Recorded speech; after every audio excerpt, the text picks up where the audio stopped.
So, Sadhguru, what about when people say that we were created by God?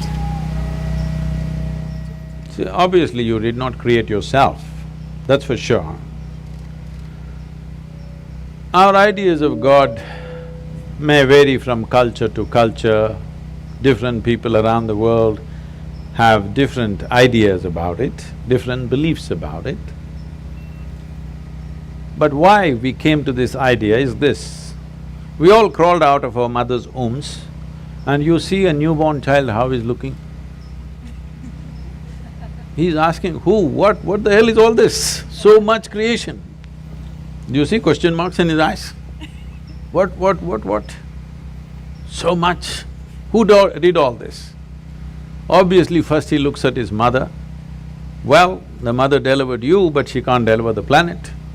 Then you look at your father, well, obviously he can't do all this. Then you looked at every other adult around you, nobody seems to be capable of doing all this. Then being human beings, we say, there is a big human being sitting up there, he does all this. I'm sorry ladies, he's a man.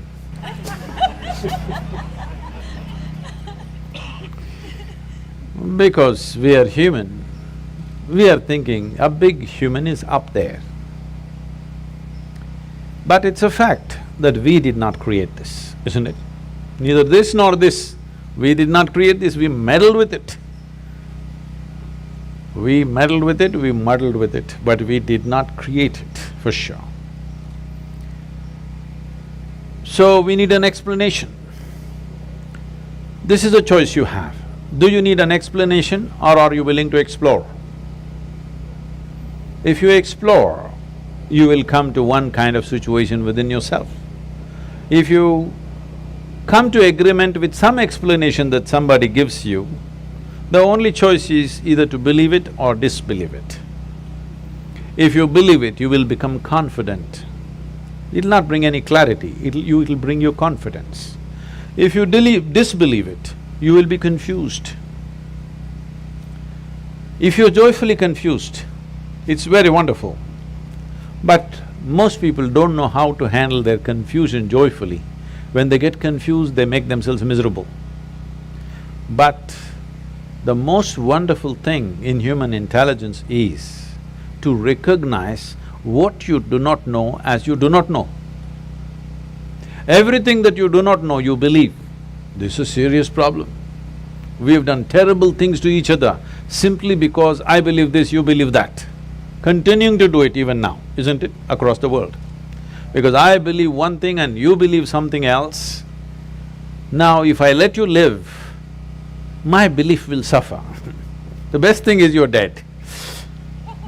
Yes because you believe something else is the truth and I believe something else is the truth, now both of us can't live in one place. We can pretend for some time. When it comes to real issues, we can't be in one place. Why is it it's so difficult? If you really have a working intelligence, you must be able to see what I do not know as I do not know, isn't it? Is it not very human and very wonderful to see what I do not know, what's the big deal about it? If you see I do not know is an immense possibility.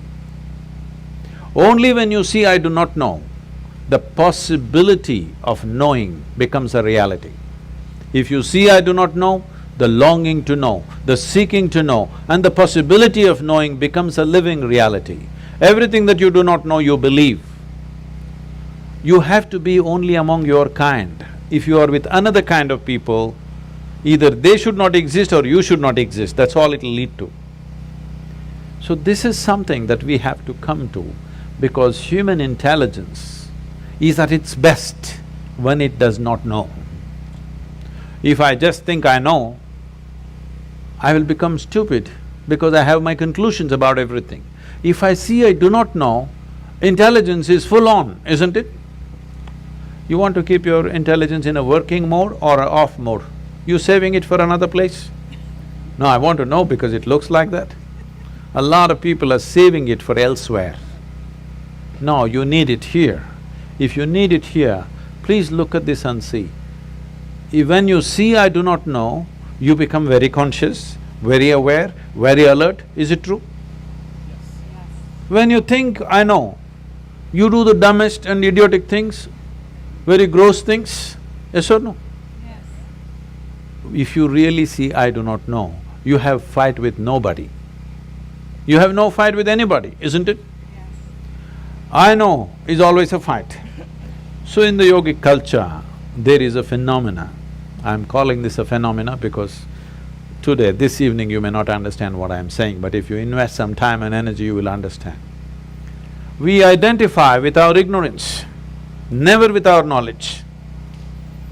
Because it doesn't matter how much you know, if you read the libraries on the planet, still what you know is the minuscule in this existence, isn't it? Hello? Yes. But your ignorance is boundless. Yes or no? Yes. So, if you're identified with your ignorance, you will be borderless, boundless human being. If you're identified with your knowledge, you will become a constipated human being. Constipated means it happens little by little. This is how life is happening right now.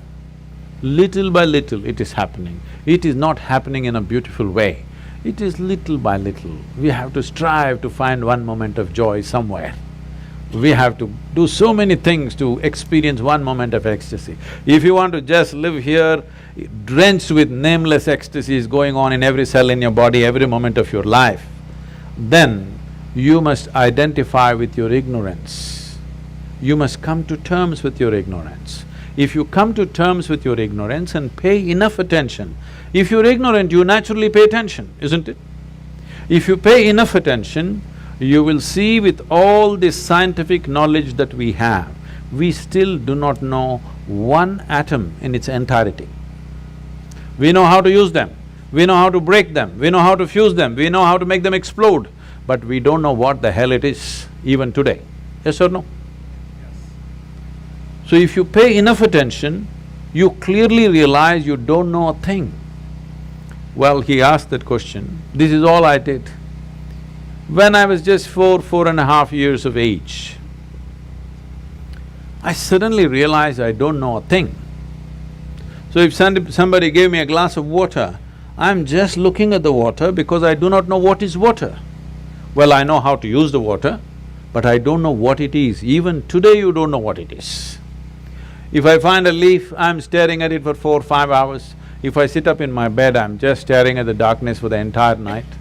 My dear father, being a physician, he started thinking I need psychiatric evaluation. So this boy is simply staring at something all the time. My problem is I look at this, I still don't know this, so I'm not able to shift my attention to anything else. If I look at this, I'm just looking at this because I've still not figured this out. So if you pay enough attention, this universe opens its doors only to those who pay enough attention. Whichever door has been opened for you in your life has opened because you paid attention to that dimension of life. Yes or no? Yes. That's the only way it works. Now, if your attention is such, it is not seeking anything, but it's simply attentive. It pays attention to everything. It does not decide an elephant is more important than an ant. It just pays attention to everything because this is the nature of creation. If you look at an ant, have you paid enough attention to an ant ever? I spent a lot of time with them. Believe me, it's one of the finest machines on the planet. Yes or no? If you had a car like this, you know, you could do all the California deserts effortlessly. It's such a fine machine, it's not a simple thing. If you pay enough attention to the ant, you will realize whatever created this ant, it did not pay any less attention to the ant than it paid to you. Yes or no? Yes. Then who the hell are you to decide who should get more attention and less attention? It is just that you have to sharpen your ability to pay attention, not to any particular thing, to simply pay attention.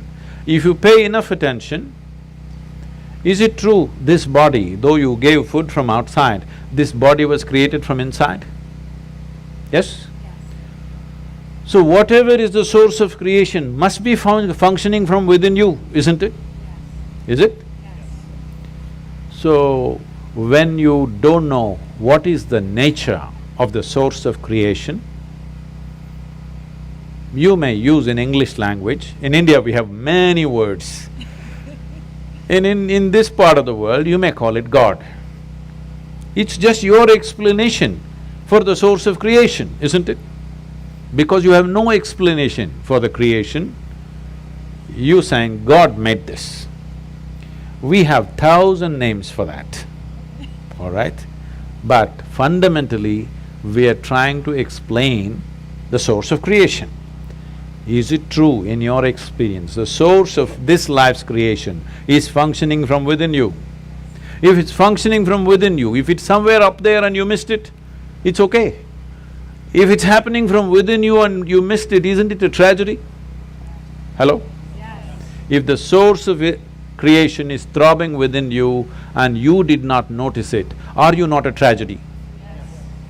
So my entire life and work is to just avoid the tragedy for people. Thank you. Thank you very much.